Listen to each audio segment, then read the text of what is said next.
If she told me there was going to be so much climbing, I never would have come when I was 22 weeks pregnant.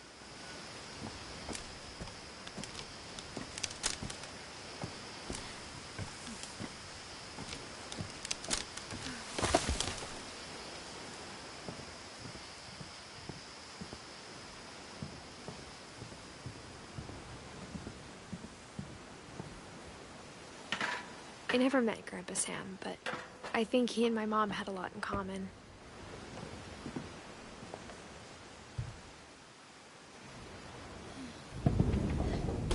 They were both pretty intense.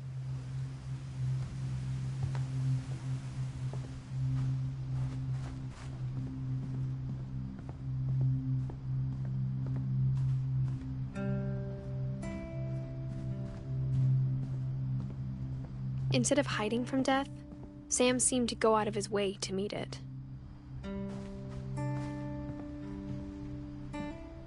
Sam spent his life shooting photos, but Mom said he got nervous being in front of the camera. I guess we're all afraid of something.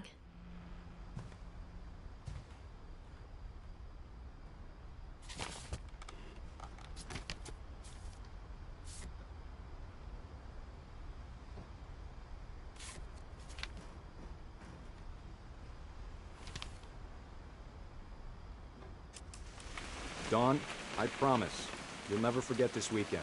Yes, sir. These memories are gonna last a lifetime. What? Perfect. Am I gonna have to shoot anything? It's gonna rain the whole weekend, isn't it?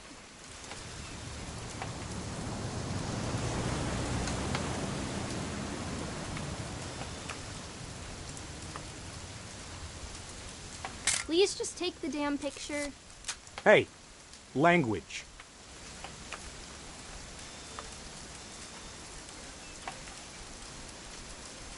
Did you want to get a picture of me or what?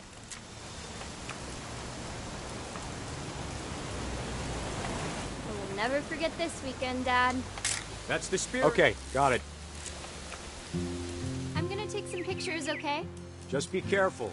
That camera's older than you are.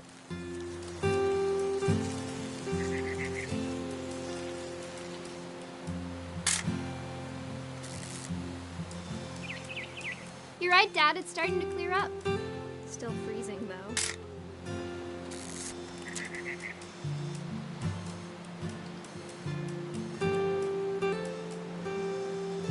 Definitely should not have drunk all that coffee.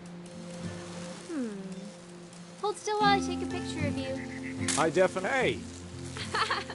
That's a keeper. Nothing quite like being outside. I'm just saying, I'm not always gonna be here, Dawn. You'll need to remember this stuff, if you want to survive. I'll be fine, Dad. You know who else thought he was gonna be fine? Some guy who died. Dawn, I'm being serious. I know, Dad. You're always serious. Doesn't being out here make you want to chill out? Well, to tell you the truth, I haven't been out here in 20 years.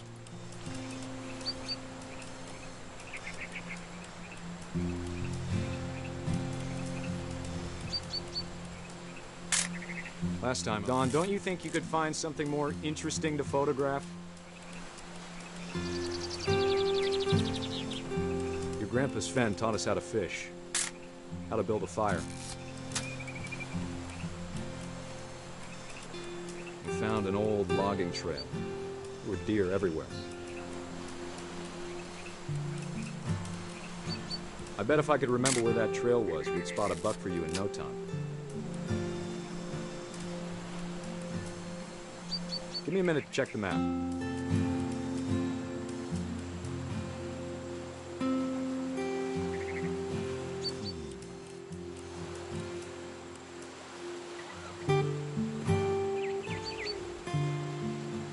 Let's see. Maybe.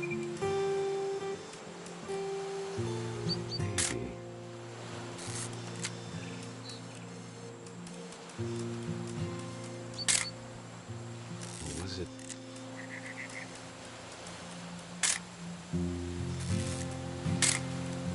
You don't need to waste any more film on me, kiddo.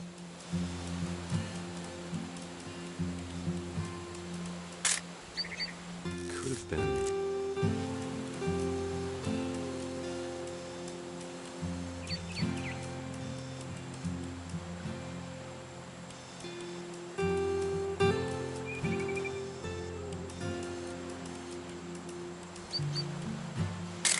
Dad! Good eyes, Dawn.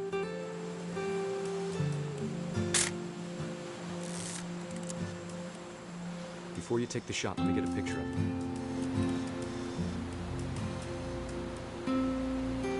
Dad, I... Let me get behind you. Do I have to do this? Dawn, you don't have to. Great shot, Dawn!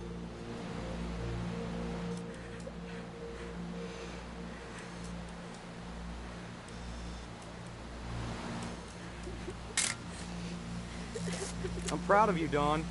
Always remember that, okay?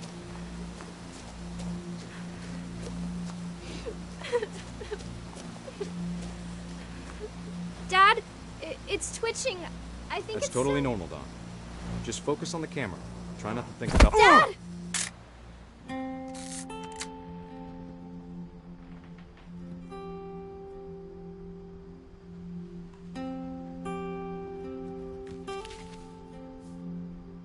Of all these stories, that's the one I wish most that my mom had told me.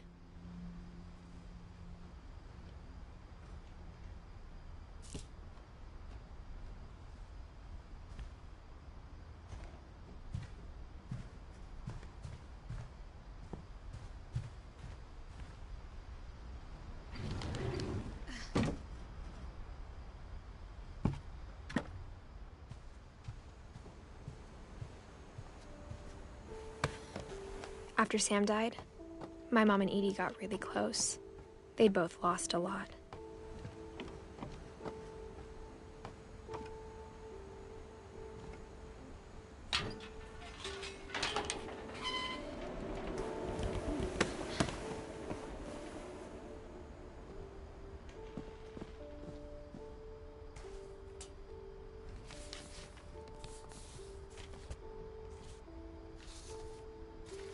Dear Kay, do you remember the way Gregory used to laugh when he thought he was alone?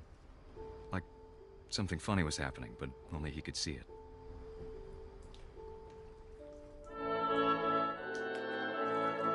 I think he saw things the rest of us don't.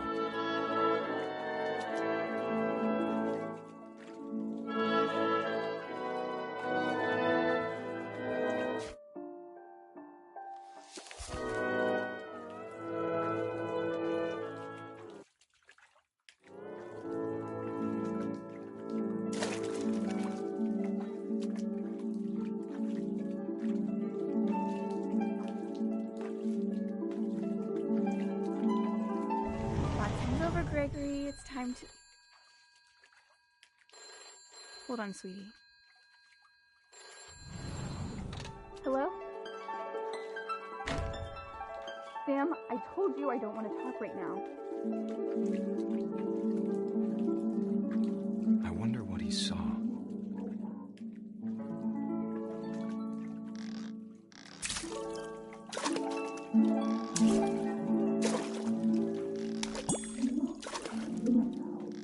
What his world was like. He reminded me so much of Calvin. Lost in his imagination. Whatever it was he saw.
Sure made him happy.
How silly it sounds.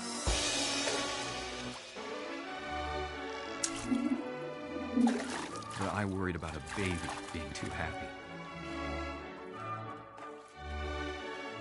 But I could feel him slipping away. Sorry about that, Gregory. I know you did everything you could. Maybe if I hadn't called that night. Damn it. Hold on, I don't want to hear this. I wish he could have told us about the world he saw.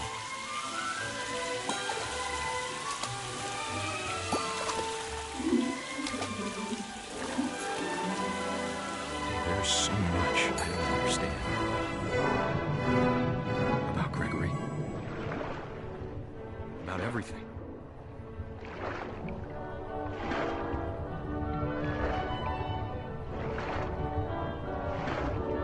But I know what happened wasn't your fault.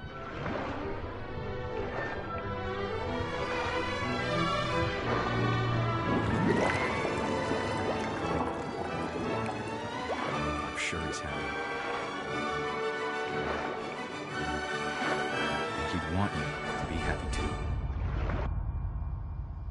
Good luck, Kay. Love, Sam.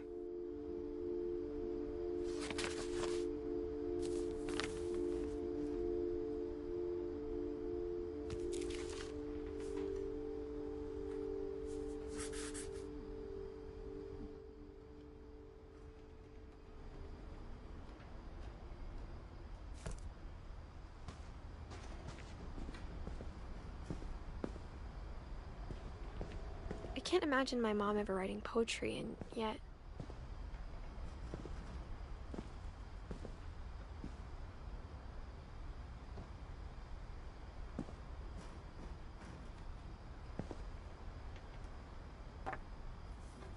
A poem for Gus, who always said the wedding was a bad idea. Our father never hit us kids, at least not very hard, before the day my brother said with teenage disregard that he'd be dead before he'd see a wedding in our yard.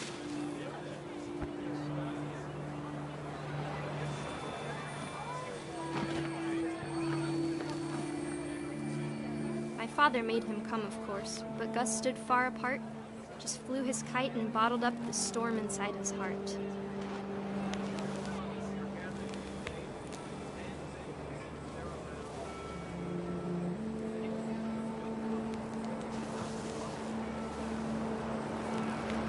I tried to talk him out of it, but though he'd never met her, we don't need a stepmom, were the words that I now pronounce you husband and wife. You may kiss the bride.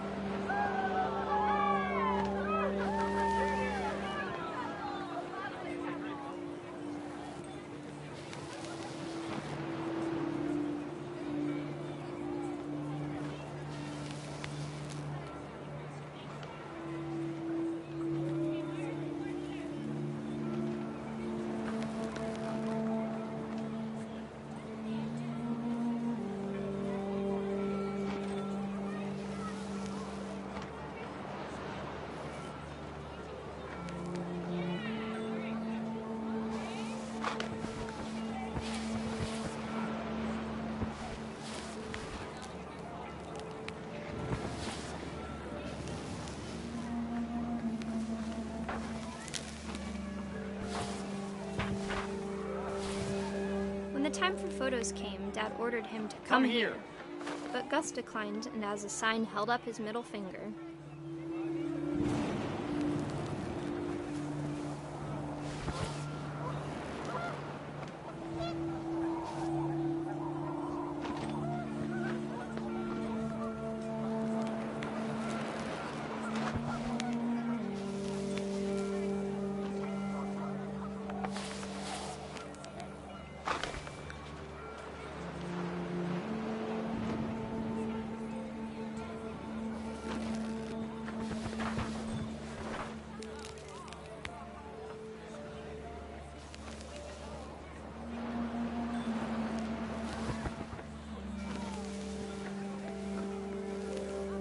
The wind picked up, and panicked geese appeared and quickly went. But all the humans did that day was go inside the tent.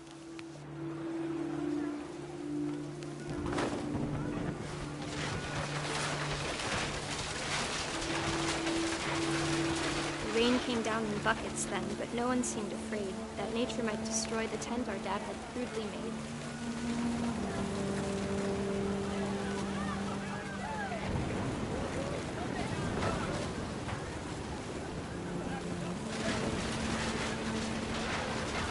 Thunder sounded much too close and full of angry power. But all my father said to this was, "Make the music louder."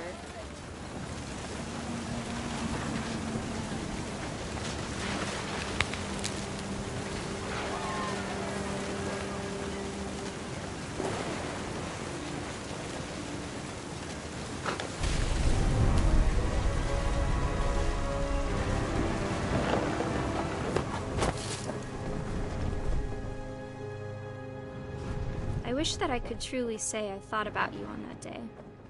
Out there on the beach alone, just you, the wind, the sea, and foam. But I didn't, until we found you.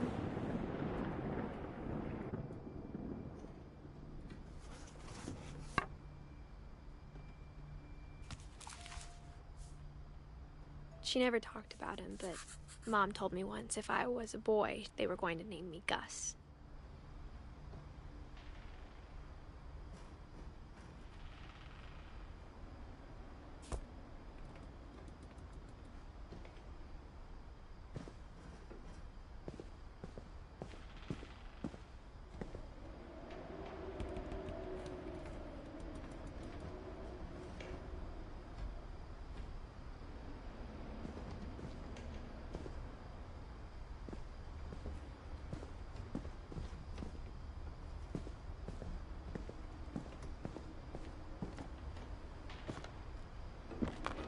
My mom moved up to the loft after her brothers died.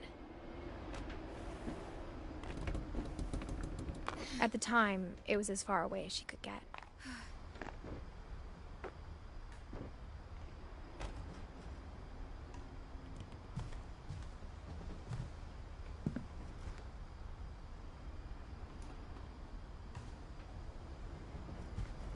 Religion was another thing my mom never talked about, but I think it helped her a lot after her dad died.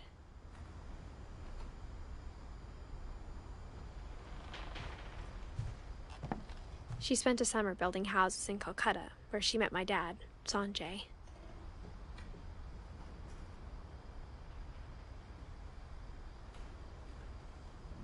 My mom moved to India a week after graduation and got a job teaching English. Louis was born a year later.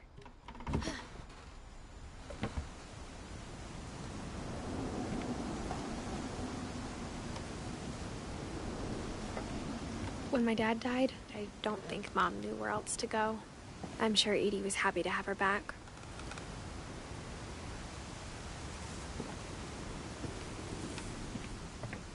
And to see kids in the house again.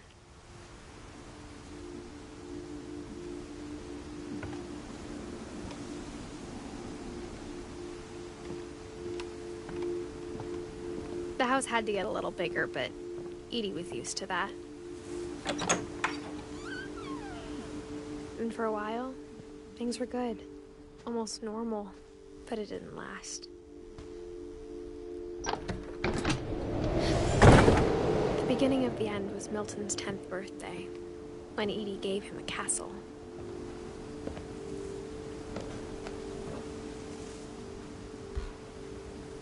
After Milton disappeared, the only thing he left behind was a room full of paintings.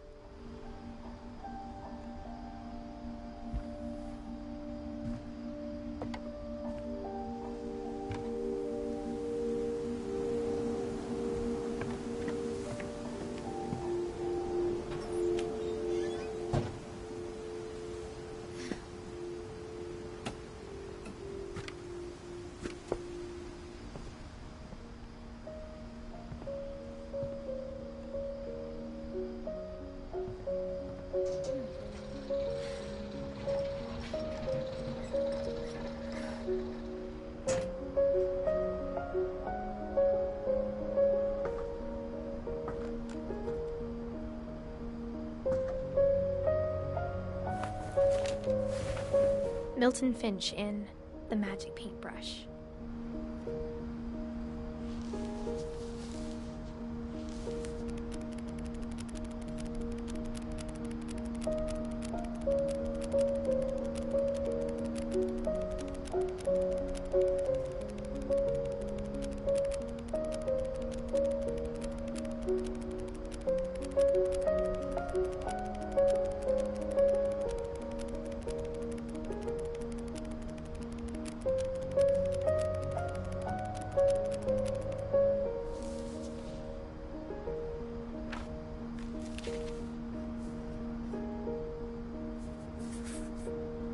I was 4 when Milton disappeared.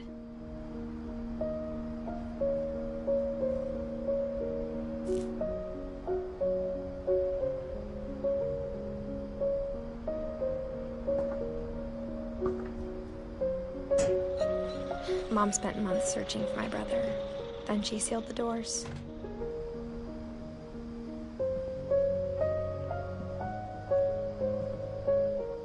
Whatever Milton had found in the house, Mom didn't want it getting out.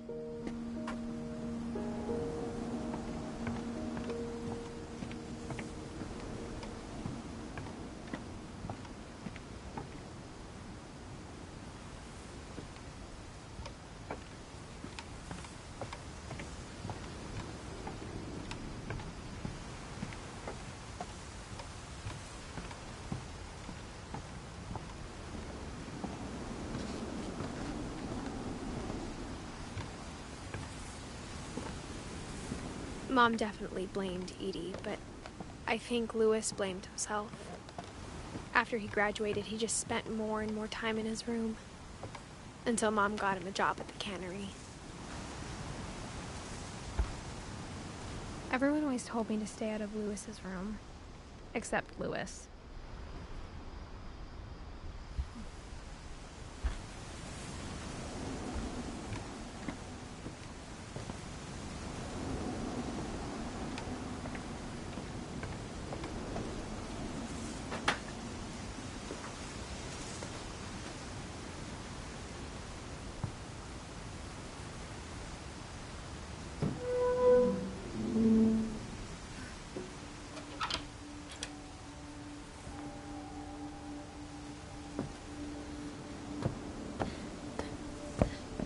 Louis's room smelled very, very familiar.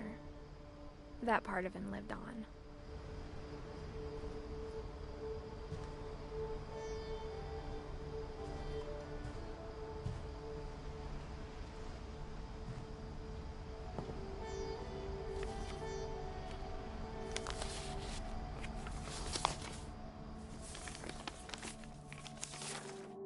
Dear Mrs. Finch, as Louis's psychiatrist, I can understand your desire for an explanation.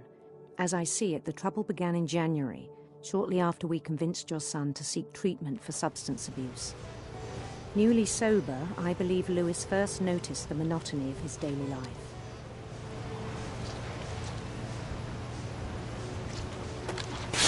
He kept working at the cannery, but he withdrew part of himself. In our sessions, I saw the same behavior. His mind began to wander. I asked him to describe it. He said he started small, imagining a labyrinth. He'd feel his way about.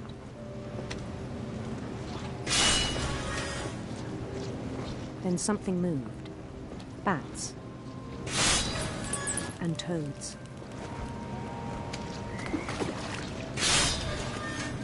And things that have not names. He knew it was all in his head. But he took it very seriously. I had hoped he'd find himself.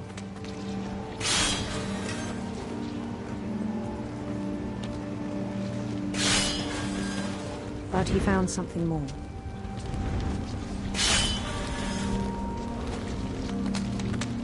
I worried about him then, daydreaming at the cannery. I spoke with his boss. But he said Lewis had become a model employee. Methodical, tireless, focused. Like a whole new Lewis. So I let him go on.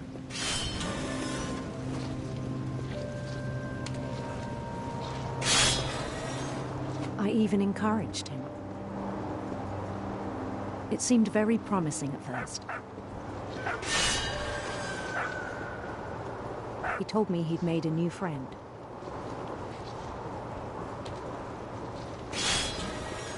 On the edge of a city he named Lewis Topia.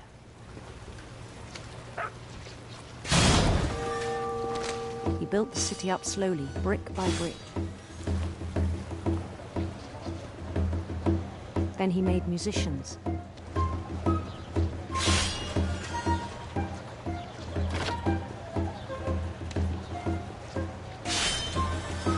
And songs for them to play. He talked about starting a band. And he was always humming something. Every day his imagination grew stronger.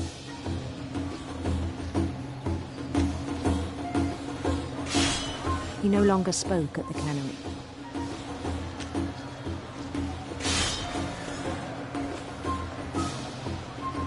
But his chopping was as reliable as ever. Then one day it struck him that all the cheering crowds, even the stones under his feet,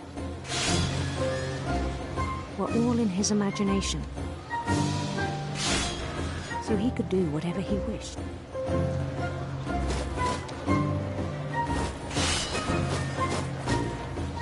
He held an election for mayor. And he won. They begged him to stay, but his mind was already wandering. It became a game for him.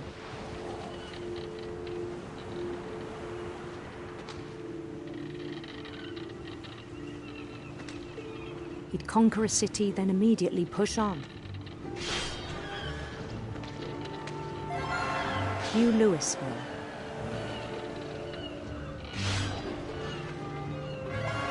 St. Louis.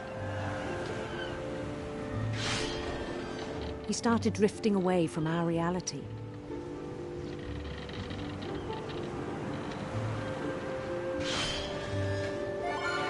Minneapolis. Until one day he forgot to go home from the cannery. Even as his mother pleaded with him, part of Lewis kept sailing on.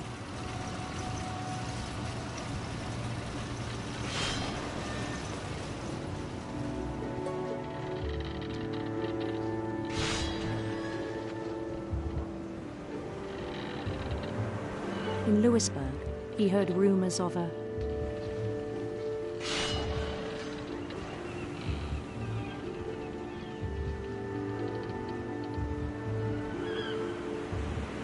handsome queen.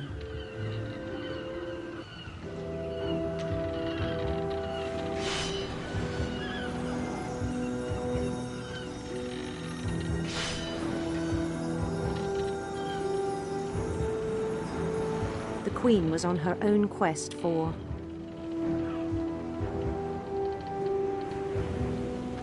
radiant rainbows.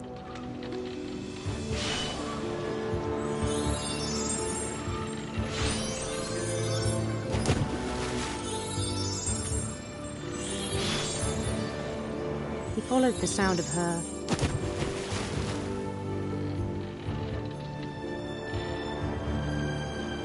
silver harp.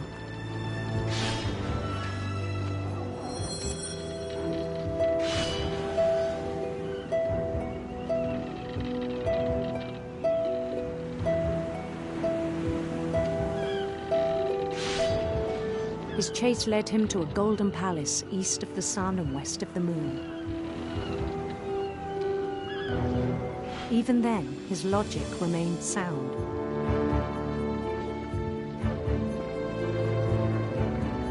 He knew the world was all in his imagination.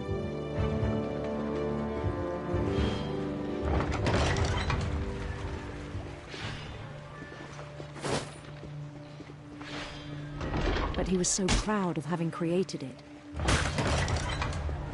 In his own eyes, he'd become something greater than a king.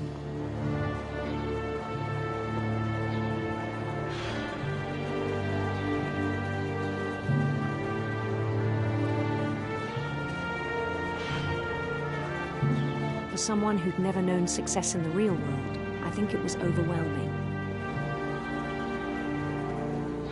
And then it struck him that the real Lewis was not the one chopping salmon, but the one climbing the steps of a golden palace.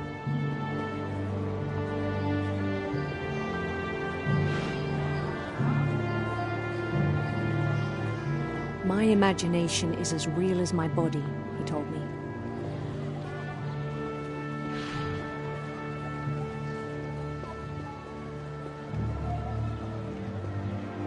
It was hard to argue with him.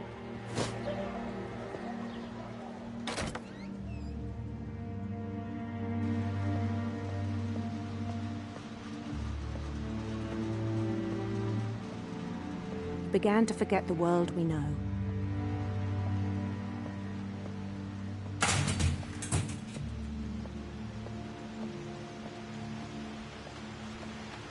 I think it pained him to remember Lewis, the cannery worker.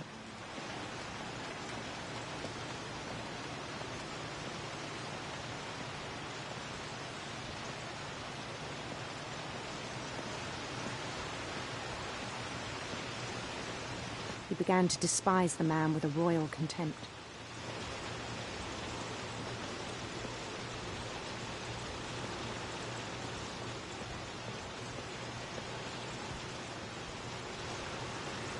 I still thought I could save him.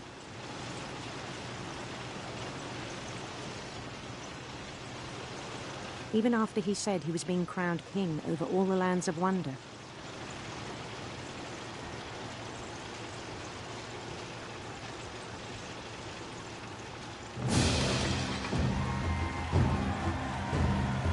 The palace would be packed with his companions.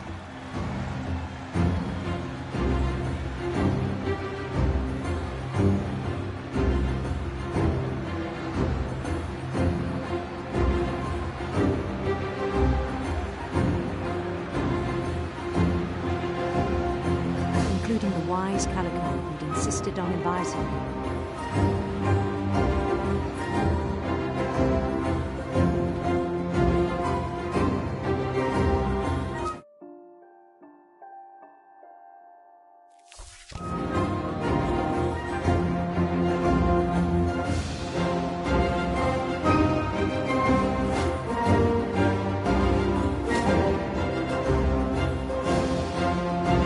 His queen waited, holding his crown.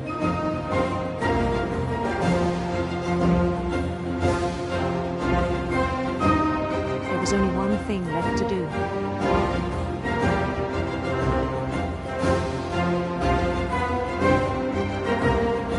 Bend down his head.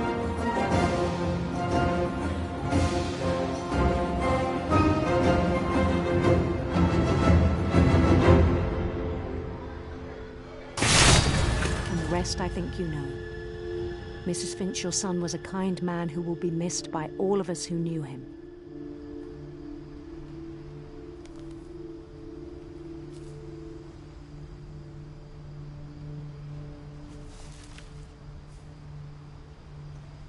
My brother was really cool. I wish you could have met him.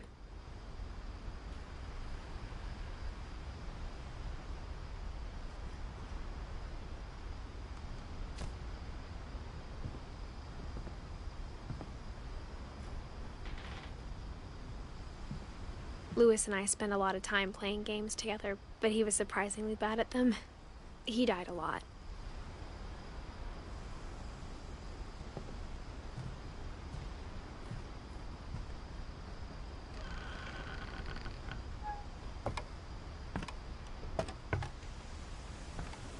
On the way back from Lewis's funeral, my mom told me to start packing. She waited until the day before we left to tell Edie. I'm not sure if she wanted to make it easier or harder.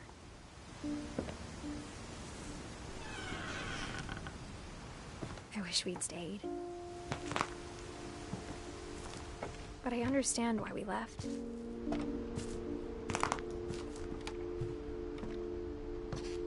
My mom ended up leaving everything behind.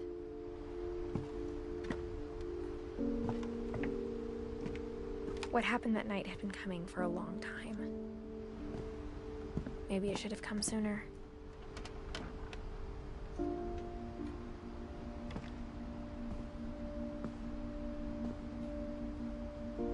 But it had to end one way or another. All that's left now is to tell you about that last night.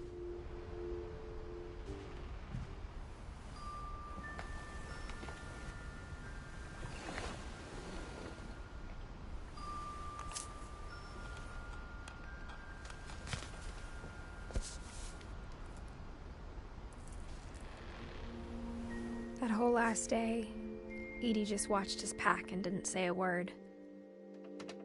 Until supper, when she raised her glass and said, "To our final night together, and all our final nights apart." Grandma, you know what I said about alcohol. Some of your medications are very Edith, specific. I left a present for you in the hallway. Why don't you go open it? The grown-ups have to argue now. I'm sorry, you're right. We're all leaving tomorrow. Let's just enjoy our last... I'm not leaving. Edith, you're excused.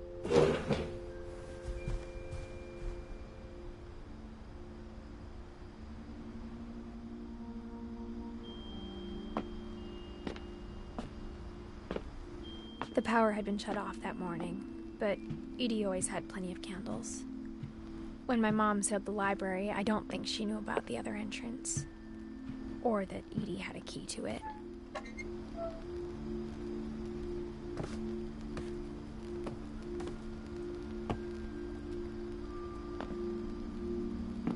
That thing you're afraid of isn't going to end when you leave the house. Edith has a right to know these stories. My children are dead because of your stories. I think it's best if Edith and I leave tonight. We'll have the nursing home send a van for you in the morning. Okay?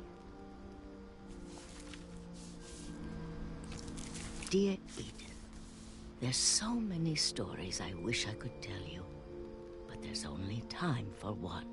This is about what happened on the night you were born. That night, the tide went way, way out.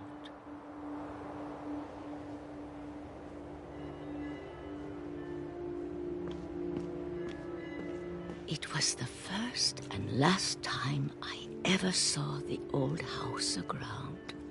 There'd been an earthquake out in the middle of the ocean.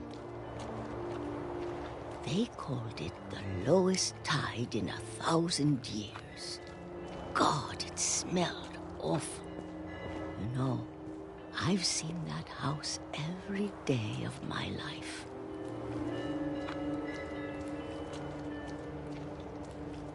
I never thought I'd go back to it. When the fog rolled in, I lost my way.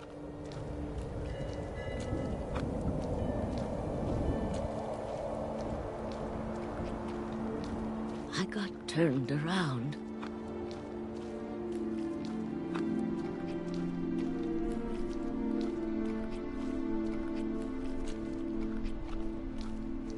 For a while, I wondered.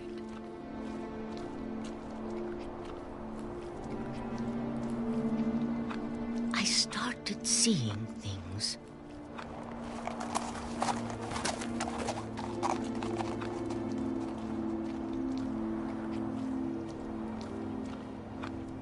Things I'd forgotten had ever existed.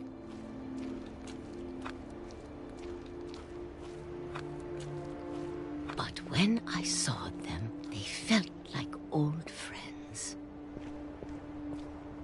That night, a lot of things came back to me. Or maybe I came back to them.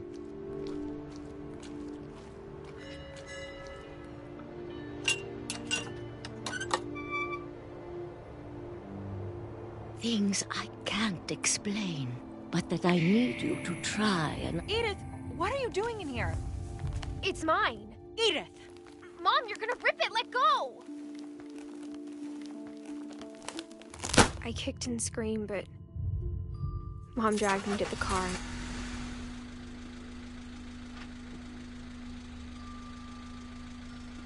I never saw Great-Grandma Edie again. The next morning, the van came to pick her up, but she was already gone. After that, we moved around a lot.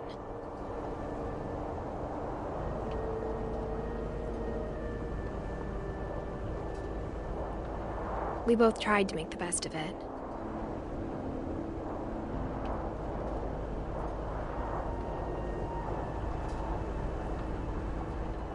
A few years went by.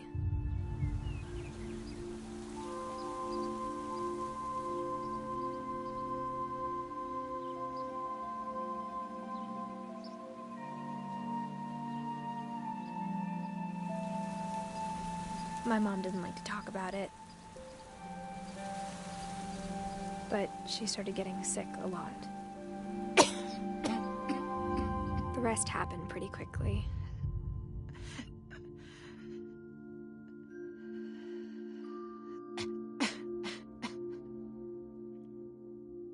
She got better for a while,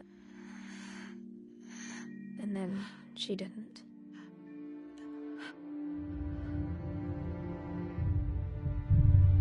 And then I was alone. The last Finch left alive.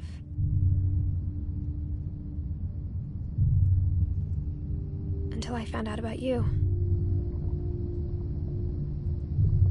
I'm still not sure what to tell you about all this. If we lived forever, maybe we'd have time to understand things. But as it is, I think the best we can do is try to open our eyes. And appreciate how strange and brief all of this is. This journal was supposed to be for you. But now I hope you'll never see it. I just want to meet you. And tell you all these stories myself. But I guess if you're reading this now, things didn't work out that way.